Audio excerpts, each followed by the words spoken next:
বট্টাৰী bridge পাৰ দক্ষিণ ফালে আজি কেইবামান বছৰ হ'ল মাটি খাটি আছে। মাটি কাটাৰ পিছত আমালোকে বহুত কমপ্লেইন কৰিছোঁ। কমপ্লেইন কৰাৰ পিছতো কোনো একশ্যন লোৱা নাই। আজি হৰবক ৰেঞ্জাৰ অফিচাৰক ফোন দিয়াৰ পিছতে সিহঁতে আহিলে। অহাৰ পিছতে এই ট্ৰেক্টৰবিলাক মাটি লোড হৈ আছে। এই ৰেঞ্জাৰৰ সন্মুখত একেবাৰে মাটিবিলাক পেলাই দি কিনি ট্ৰেক্টৰবিলাক গুচি গ'ল। গুচি যোৱাৰ পিছতে এই ৰেঞ্জাৰ অফিচাৰবিলাক তাৰ পৰা গুচি আহি কিনি চাৰ দোকানত আহি বহিলে। এই যিবিলাক মানুহে মাটি কাটি আছে ট্ৰেক্টৰ দি কিনি সেইবিলাক মানুহৰ লগত বহি চাৰ দোকানত আড্ডা মাৰি আছে। এই বট্টাৰী ব্ৰিজ পাৰ হৈ কিনি কান্দুলীয়া পাৰ হৈ কিনি ৰাঙাপানী আহি কিনি বহিছে। সিহঁতে 500-1000 টকা কৰি খিলাই দিয়ে আৰু গোপন বুজাবুজি আছে। ৰেঞ্জাৰ অফিচাৰবিলাক মোটামুটি ৰাইজবিলাকৰ সুবিধাৰ কাৰণে মাতে, সিহঁতে ৰাইজবিলাকৰ সুবিধাৰ কাৰণে নাহি কিনি এই বালু মাফিয়াবিলাক ফোন কৰি কিনি আনি কিনি সিহঁতে কথা পাতি থাকে গোপনে গোপনে।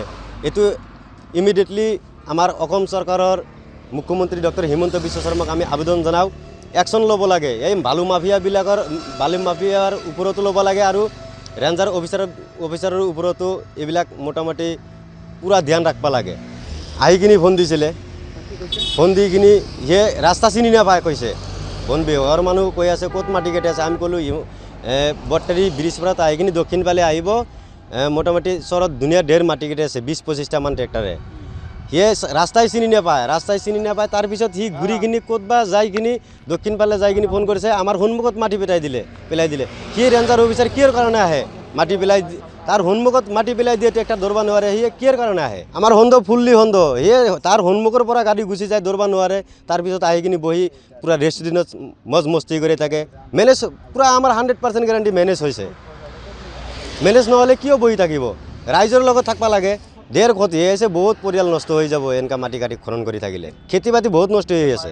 মাকৈ, জলকীয়া, গাজৰ, মূলা, বেঙেনা, কবি। আমাৰ দুখীয়া মানুহে এইবিলাক খেতি কৰি খাব। চৰৰ মাটি ৰেঞ্জাৰবিলাকে সুবিধা দি আছে মাফিয়াবিলাকক, মাটি কাটি থাক, আমি আছোঁতো, এনেকৈ স্বীকৃতি দি আছে। নহ'লে এনেকৈ কিয় মিলি থাকিব? এই সিহঁতক ফোন দিলে সিয়ে খং কৰি কথা কৈ থাকে। তহঁতে গাড়ী ধৰি কিনি ফোন কৰ। আমি যদি গাড়ী ধৰি কিনি ফোন কৰিব লাগে তাক, তাহলে সিহঁতে কিয়ৰ চাকৰি কৰে? ডিপাৰ্টমেণ্টে কিয়ৰ পইচা দিয়ে? সিয়ে আমাৰ ছেফটি নাই নহয়, আমি কিয় গাড়ী ধৰিম? সিয়ে প্ৰশাসনৰ মানুহ, সিয়ে গাড়ী ধৰিব লাগিব।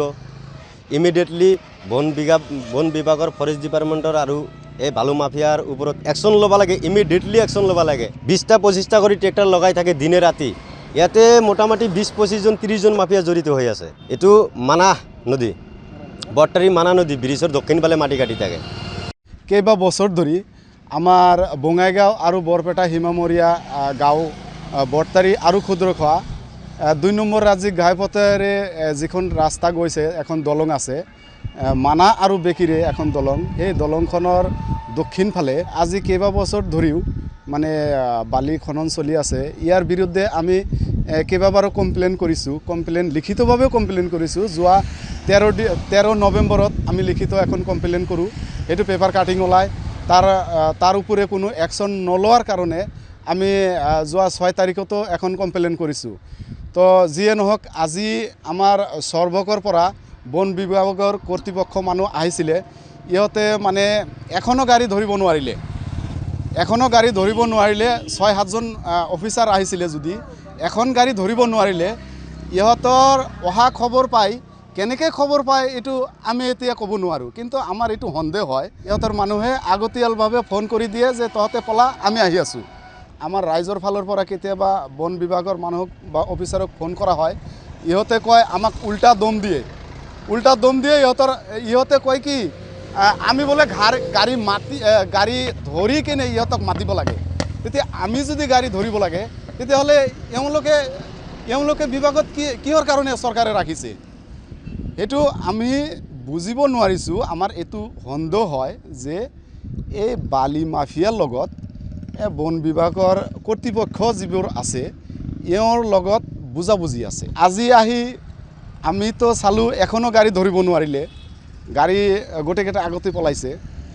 গতিকে আমাৰ সন্দেহ হয়, আজি আমি চালোঁ যেন ট্ৰেক্টৰ চলোৱা মানুহ বালি মাফিয়াৰ লগত একেলগে চাহ দোকানত বহি বন বিভাগৰ মানুহ আৰু বালি মাফিয়াই চাহ দোকানত বহি মানে কথা পাতি আছে এইটোত আমি কি বুজিম গতিকে আমাৰ এইটোৰ ওপৰত সন্দেহ হয় যে তেওঁলোকৰ কাম হৈছে ৰাইজে কমপ্লেইন কৰাৰ পিছত আহিব গাড়ী ধৰিব লৈ যাব কিন্তু সেইটো নকৰি ইহঁতে মানে এই মাফিয়াৰ লগত বহি একেলগে বহি চাহ দোকানত বহাটো আৰু কথা বতৰা পতাটো আমি এইটো কি বুলি ভাবিম গতিকে আমাৰ এইটোৰ ওপৰত সন্দেহ হয় আমি অসমৰ মুখ্যমন্ত্ৰী ডাঙৰীয়াক এইটো আপোনালোকৰ চেনেলৰ জৰিয়তে আহ্বান জনাওঁ বালু খননখিনি অতি সোনকালে মানে বন্ধ হ'ব লাগে এইটো আমাৰ দাবী মুখ্যমন্ত্ৰী ডাঙৰীয়াৰ ওচৰত আৰু সৰ্বক বন বিভাগৰ দায়িত্বত আছে ফৰেষ্টাৰ অফিচাৰ তেওঁলোকে এতিয়া বহুত পুৰণা হৈ গৈছে গতিকে আমাৰ মাফিয়াৰ লগত মানে একেবাৰে চেনেল হৈ গৈছে গতিকে আমি এইটোও বিচাৰোঁ যে তেওঁলোকক অতি সোনকালে ট্ৰান্সফাৰ কৰিব লাগে নতুন অফিচাৰ প্ৰয়োগ কৰিব লাগে যিকোনো খবৰৰ বাবে যোগাযোগ কৰক 7099017330 লগতে 7099017110 নম্বৰত